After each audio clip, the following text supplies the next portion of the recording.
நண்பர்களே, நம்ம கதையை தொடர்வோமா?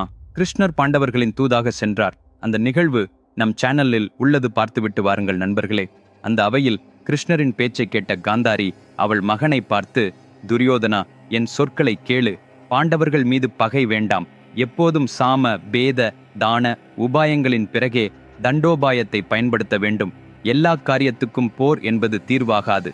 அவர்கள் கேட்ட அந்த 5 ஊர்களை நீ கொடுத்து விட்டால் அவர்களுடன் உனக்கு சமாதானம் உருவாகும். அதற்கு பிறகு பாண்டவர்கள்தானே உன் அரசாட்சிக்கு பல திசைகளிலும் கவசமாக இருந்து காப்பாற்றுவார்கள். எப்போதும் நீயே சக்கரவர்த்தியாக இருப்பாய். இந்த கிருஷ்ணனின் வார்த்தைகளை ஏற்றுக்கொள் என்று கூறினாள். சில நொடிகள் யோசித்த துரியோதனன் அங்கிருந்து எழுந்து தன் வாளை கைவாளிலிருந்து எடுத்துக்கொண்டு, கிருஷ்ணா, பாண்டவர்கள் இப்படி பராக்கிரமமாக இருப்பதற்கு அவர்கள் படைகளே காரணமல்ல, அதற்கு நீயே காரணம். நீ இருக்கிறாய் என்பதாலேயே அவர்கள் இவ்வளவு துணிச்சலுடன் இருக்கிறார்கள். நீ சாதாரணவனல்ல. போர்க்களத்தில் உன்னை இவ்வுலக கருவிகளால் நாங்கள் எதுவும் செய்ய முடியாது. ஆனாலும் இப்போ இது ஒரு வாய்ப்பு. ஒருவராக கிடைத்தாயே. இப்போதே இங்கேயே உன்னை அழித்துவிடப் போகிறேன். அதன் பிறகு பாண்டவர்கள் திசை மாறி அடைக்கலமின்றி காட்டிற்கு பாய்ந்து விடுவார்கள். கார்ணா, வாராய். கிருஷ்ணனை இங்கேயே அழித்து விடுவோம் என்று வெறியோடு உரைத்தான். அப்பொழுது கிருஷ்ணன் ஒரு சிறு புன்னகையுடன், என்னை கொல்லப் போகிறீரா? சரி, வாருங்கள். நீ ஒருத்தனே போதாது. உன் 100 சகோதரர்களையும் ஒருங்கே வரச்சொல், பார்ப்போம். நீங்கள் என்னை அழிக்க வாள்களுடன் வருகிறீர்கள். ஆனால் எவ்வளவு வாள் வந்தாலும் எனக்கு உங்களை அழிக்க வேண்டும் என்ற எண்ணமே வந்தால் என் கண்களின் பார்வை மட்டுமே போதுமானது என்று சொல்லியவுடனே ஒரே ஒரு முறை கண்ணெடுக்கு நிற்க தனது விஸ்வரூபத்தை வெளிப்படுத்தினார். அந்த அபார ஒளி வெள்ளத்தை தாங்க முடியாமல் கர்ணனும் துரியோதனனும் பறந்து விலகி விழுந்து புரண்டனர். கிருஷ்ணனின் விஸ்வரூபத்திலிருந்து வந்த பிரகாசம் அங்கிருந்த அனைவருக்கும் ஒரு மகா சக்தியாக தோன்றியது. குருடனாக இருந்த திருதராஷ்டிரர் அப்படியே கைவிரித்து, கிருஷ்ணா, உன் சக்தி எனக்கு தெரிந்ததே. ஆனால் என் வாழ்நாளில் ஒரு முறையும் என் கண்களால் எதையும் பார்க்கவில்லை. ஒருமுறை எனக்கு கண் பார்வை வேண்டுமானால் தந்துவிடு. உன்னை ஒருமுறை பார்ப்பேன் என்று வேண்டினார். அதற்கு பதிலளித்த கிருஷ்ணன், ததாஸ்து என்றார். அந்த மந்திரவாத சொற்களை அடுத்தவுடன் திருதராஷ்டிரருக்கு கண்கள் பிறந்தது. கிருஷ்ணனின் விஸ்வரூபத்தை கண்டபடி அவர் வியப்பும் ஆனந்தமும் நிரம்பினார். அவ்வளவு அதிகமான ஒளியில் சூரியனும் சந்திரனும் நவக்கிரகங்களும் மூவுலகங்களும் இந்திரலோக தேவர்கள் அனைவரும் மகாவிஷ்ணுவின் ஆதிசேஷனும் அவனது அவதாரங்களும் லட்சுமி தேவியும் முழு கோஷமுமான உலகமே அங்கேயே இருந்தது போல அவருக்கு புலனாயிற்று. கிருஷ்ணா, போதுமே. உன் தெய்வீகமான இந்த தோற்றத்தை பார்த்துவிட்டேன். இனி போதாது. இந்த கண்களால் இதைவிட வேறெதையும் பார்க்க வேண்டாம் என்று நினைக்கிறேன். மீண்டும் என் பார்வையை அகற்றிவிடு என்று அவர் வேண்டினார். உடனே கிருஷ்ணன் தனது விஸ்வரூபத்தை விட்டு தன் மனித ரூபத்துக்கு திரும்பினார். பின்பு கிருஷ்ணன் துரியோதனனை, துரியோதனா, கௌரவ வம்சத்தின் அழிவு உன் செயல்களிலேயே புதைந்துள்ளது. இனி யோசித்துவிட்டு முடிவெடு என்று சொல்லிவிட்டு செல்லும் வழியில் கீழே விழுந்திருந்த கர்ணனை எடுத்து எழுப்பி, கர்ணா, நான் இன்று இரவில் விதுரனின் வீட்டில் தங்கியிருக்கிறேன். அங்கே உன்னை எதிர்நோக்கி ஆவலுடன் இருக்கிறேன். உன்னிடம் தனிப்படியாக பேச வேண்டும். வருவாயா என்று கேட்டார். கர்ணன் ஒரு கணம் வியப்புடன், கச்சிதமாக வருவேன் கிருஷ்ணா என்றான். அன்றைய இரவு வந்தது. கர்ணன் தன் மனதில் ஆழமான பல சந்தேகங்களுடன் கிருஷ்ணனை சந்திக்க விதுரனின் இல்லத்திற்கு புறப்பட்டான். கிருஷ்ணன் இருந்த அறைக்குள் நுழைந்தவுடன், கிருஷ்ணா, நீ என்னை வரச் சொன்னது ஏன் என்று எனக்கு தெரியவில்லை. துரியோதனனிடம் உன் தூதுரை தோல்வியடைந்தபின் பீஷ்மர் அல்லது துரோணாச்சாரியர் அல்லது கிருபாச்சாரியரிடம் நீ பேசலாம். ஆனால் என்னை ஏன் வரச் சொன்னா என்று அறிந்து கொள்ளலாமா கிருஷ்ணா என்று கேட்டான். அதற்கு கிருஷ்ணன், கர்ணா, உனக்கு ஒரு ரகசியத்தை சொல்ல விரும்புகிறேன். நீ இத்தனை நாளாக நான் யார் என்று சிறு குழந்தையாக இருந்தபோது என்னை யார் நதியில் விட்டார்கள், என் உண்மையான தந்தை அம்மை யார் என வாடி வதங்கினாய். உன் வாழ்நாள் சந்தேகங்களுக்கு பதில் என் அருகில்தான் உள்ளது. அது உனக்கு வேண்டுமா கர்ணா என்று கேட்டார். உடனே கர்ணன், என் உண்மையான தந்தை அம்மை யார் என்று தெரிந்து கொள்ள வேண்டுமென்று எனக்கு பல ஆண்டுகளாக ஆசை. தயவு செய்து சொல் கிருஷ்ணா என்றான். அதற்கு கிருஷ்ணன், நீ வேறெவரும் அல்ல, குந்தி தேவியின் முதல் மகன், பாண்டவர்களின் அண்ணன். குந்தி தேவிக்கு பாண்டு ராஜாவுடன் திருமணமாகும் முன்னே சூரிய பகவான் அருளால் பிறந்தாய். ஆனாலும் அவள் உன்னை நதியில் விட்டுவிட்டாள். அப்படியே செல்லும் நதியில் சென்று கொண்டிருந்த உன்னை ராதா என்னும் பெண்மணி கண்டெடுத்து வளர்த்ததால் ராதேயன் என்று அழைக்கிறோம் என்று உண்மையை வெளிப்படுத்தினார். ஃப்ரெண்ட்ஸ், ஒரு மிகவும் சுவாரஸ்யமான கதையை படித்தால் போதுமா? அது ஒரு மனிதனின் வாழ்க்கையையே மாற்றிவிடும் என நீங்கள் நம்புவீர்களா?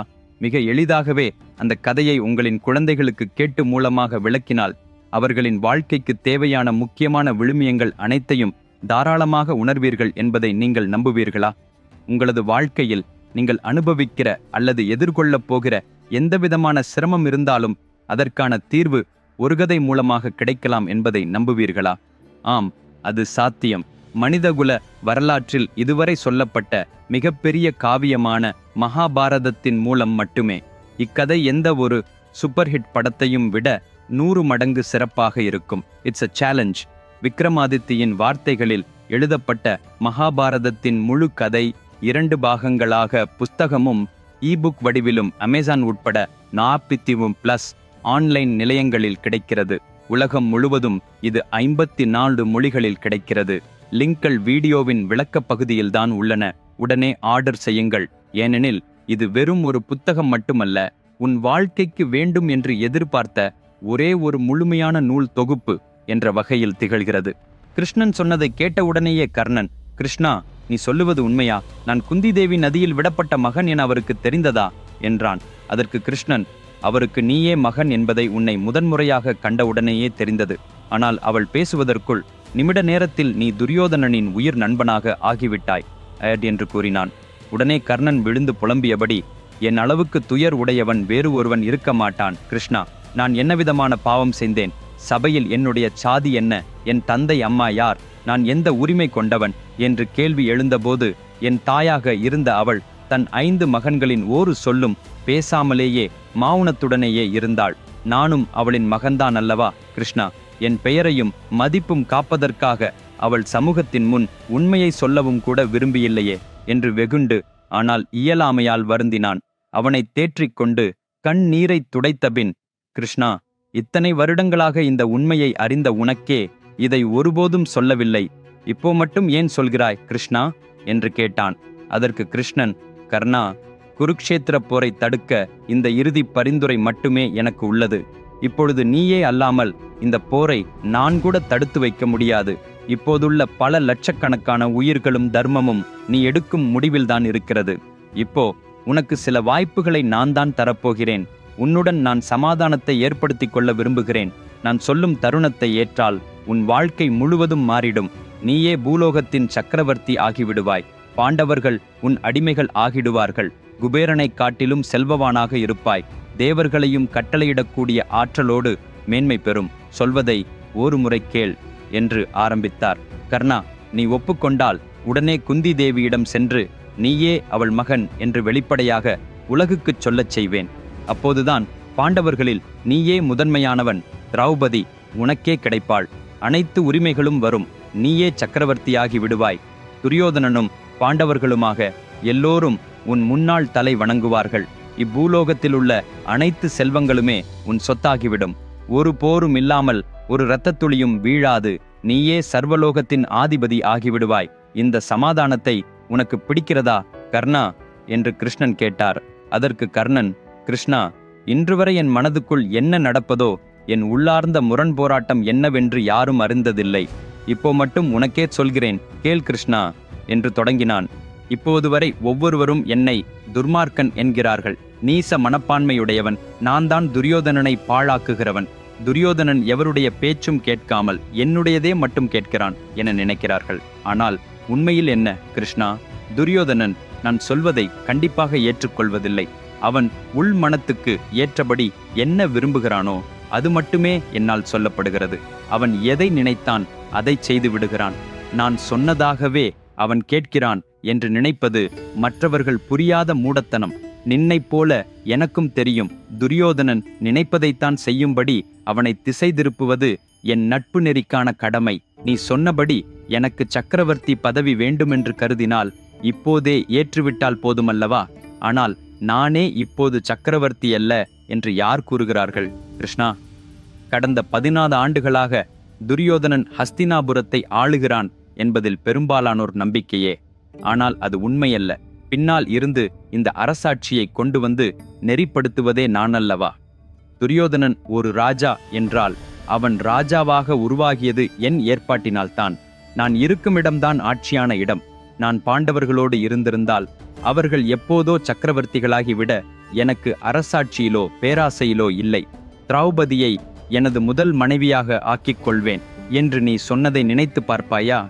அதே நாளில் திரௌபதி சுயம்வரத்திற்கு நான் சென்றதற்கு காரணம் துரியோதனன் மட்டுமே. அதுவே அன்றி எனக்கு திரௌபதியின் மீதான காதல் என்ற எண்ணமே இல்லை. என் தம்பிகளின் மனைவியாக திகழும் பெண் மீது என்னுடைய ஆசை அது சரியானவையல்ல. அது என் தாயின் மீதான ஆசை என்பதைப் போலவே ஒரு மிக கீழ்த்தரமான எண்ணம். என் மனநிலையில் அத்தகைய நெறியில் நீ இருக்க மாட்டாய்தானே கிருஷ்ணா என்று கர்ணன் அவற்றை கூறி முடித்தான். ஃப்ரெண்ட்ஸ், அடுத்த எபிசோடில் உள்ள கதாபாசுரம் இன்னும் ஒரு உயர்ந்த கட்டங்களில் இருக்கும். அது தவற விடாதீர்கள். அடுத்த சனிக்கிழமை அதே நேரத்தில் நாம் மீண்டும் சந்திப்போம். நான் எழுதின மகாபாரத நூலை இப்போதே ஆர்டர் செய்யுங்கள். லிங்கல் இந்த வீடியோவின் விளக்கப் பகுதியில் கொடுத்துள்ளேன். இதுவரை இந்த சேனலை சப்ஸ்கிரைப் பண்ணாதவங்கள் உடனே சென்று விடுங்கள். அதுவரை நல்லாக இருப்போம். டில் தென், டேக் கேர். பாய்.